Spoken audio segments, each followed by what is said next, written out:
Salam alaikum wa rahmatullah. Bismillah wa salatu wa salam ala rasulillah.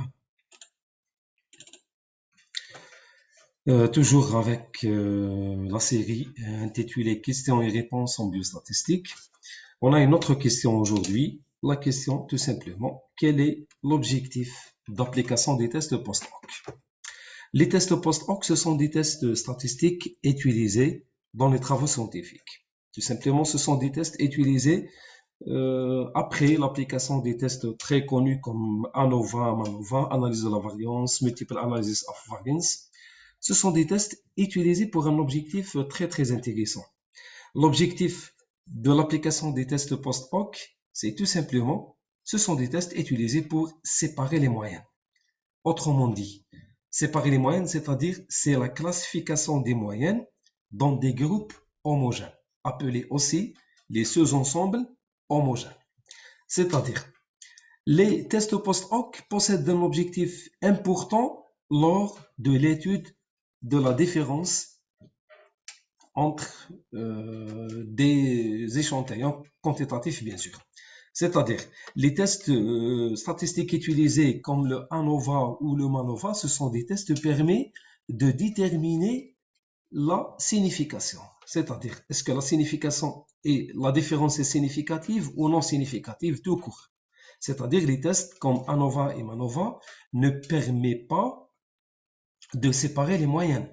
La seule réponse donnée par les tests comme ANOVA et MANOVA, c'est tout simplement, c'est la signification, la différence. Elle est significative ou non significative. Est-ce que les moyennes sont divisées en 2, en 3, en 4, en 5 ou plus groupes? C'est le rôle des tests post-hoc. Voilà, c'est l'objectif principal de l'application des tests post-hoc. Mais faire attention, les tests post-hoc sont divers et multiples. Par exemple, on prend comme exemple le logiciel statistique SPSS. C'est un logiciel qui contient un nombre bien déterminé de tests post-hoc. Normalement, c'est 18 tests post-hoc. C'est un logiciel qui contient 18 tests post-hoc. Les 18 tests post-hoc sont divisés en deux types. Pour les types des tests post-hoc, on a deux types, deux grands types. Le premier type, ce sont des tests post-hoc utilisés dans le cas où les variances sont égales, c'est-à-dire homogènes. On a au total 14 tests. On va voir en détail plus tard. Et on a 4 tests utilisés pour les variances inégales ou hétérogènes. C'est-à-dire, dans le cas où les tests statistiques comme le ANOVA ou le MANOVA donnent des différences significatives, il faut bien sûr suivre ces tests par des tests post-hoc. Pour choisir le bon test post-hoc, il faut obligatoirement passer par un test de vérification des variances. Les tests sont multiples comme le test de Levin ou autres tests. Ce sont des tests permis de déterminer est-ce que les variances sont homogènes ou hétérogènes. C'est une grosse faute remarquée lors des travaux scientifiques. C'est la négligence de la vérification de l'homogénéité ou l'hétérogénéité des variances. C'est tout simplement, avant de choisir le bon test post-hoc, il faut commencer toujours par la vérification de l'homogénéité des variances. Dans le cas où les variances sont égales, c'est-à-dire homogènes, vous pouvez choisir l'un des 14 tests proposés pour les variances égales. Pour l'autre cas, c'est-à-dire les variances inégales ou hétérogènes, vous avez 4 tests spécifiques pour séparer les moyennes dans le cas où les variances sont inégales. Commençons par le premier type pour les tests post-hoc pour les variances égales. On a 3 sous-types des tests post-hoc.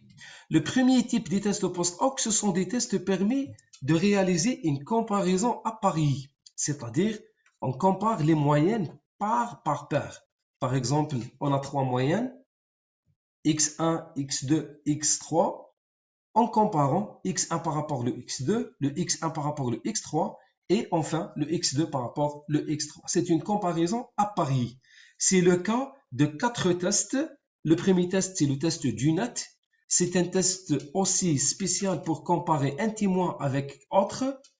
Dans quelques expériences scientifiques, On a par exemple la modalité témoin ou le contrôle, et d'autres doses ou d'autres traitements. Nous essayerons toujours de vérifier l'efficacité ou les réponses des traitements par rapport, bien sûr, à un contrôle, une modalité contrôle. On a le test DUNET. C'est un test spécial pour comparer un témoin par rapport à une autre modalité. On a aussi un autre test, le LSD. C'est l'abréviation de The Least Significant Difference. The Least Significant Difference. On a aussi le CEDAC et le Bonferroni. Les tests les plus utilisés à travers les travaux scientifiques, c'est surtout le LSD ou le DUNET dans le cas où on a un témoin. Voilà, ce sont les 4 tests cités. Ce sont des tests qui permettent de comparer au maximum 2 moyennes. C'est clair. Pour le deuxième type, des tests post-hoc, toujours pour des variances égales, ce sont des tests qui permettent de comparer plusieurs moyennes à la fois. C'est la comparaison multiple. C'est le cas des tests comme le SNK, c'est Student Newman et Kuls, B de Tukey, Duncan, F de Ryan Eno Gabriel Welch, Q de Ryan Eno Gabriel Welch et Wheeler Duncan. Voilà, on a 6 tests permettent de comparer plusieurs moyennes à la fois. Ce sont des tests puissants par rapport au premier type, car ces tests permettent de comparer plusieurs moyennes à la fois. C'est-à-dire, on peut comparer 3, 4, 100, 200, 1000 moyennes à la fois. C'est la comparaison multiple. Le troisième type, c'est un type très puissant que les 2 premiers types. C'est un type qui permet de réaliser les 2 tâches à la fois. Comparaison à pari et multiple à la fois. C'est-à-dire que ce sont des tests qui permettent de comparer en première étape les moyennes 2 par 2, c'est une comparaison à pari. Et en deuxième position, ce sont des tests qui possèdent la puissance de comparer plusieurs moyennes à la fois. Parmi ces tests, on trouve le fameux Tukey. C'est le test Tukey. C'est pour cette raison, c'est le test le plus signalé et le plus indiqué dans les travaux scientifiques, car c'est un test puissant, permet de comparer les moyennes, soit 2 par 2 ou plusieurs moyennes à la fois. On a aussi le JT2 de Hochberg, Gabriel et Schiffy. Voilà, c'est pour le premier type des tests post-hoc. Ce sont des tests utilisés dans le cas où les variances sont égales ou homogènes. Pour le deuxième type, pour le cas des variances inégales, c'est-à-dire hétérogènes, on a uniquement 4 tests spécifiques pour comparer uniquement les moyennes 2 par 2. C'est le cas de T2 de Tamhan, le T3 de DUNET, Games et Hewell, et le C de DUNET. Les tests les plus utilisés, ce sont les tests de DUNET, soit le T3 ou le C. Voilà, ce sont les tests post-hoc, tout simplement, utilisés pour comparer et pour séparer les moyennes. Ce sont des tests très intéressants, utilisés toujours dans le cas où les tests statistiques comme le ANOVA ou le MANOVA présentent une différence significative. Le rôle de ces tests, c'est tout simplement, c'est la séparation des groupes homogènes. Et à la prochaine vidéo.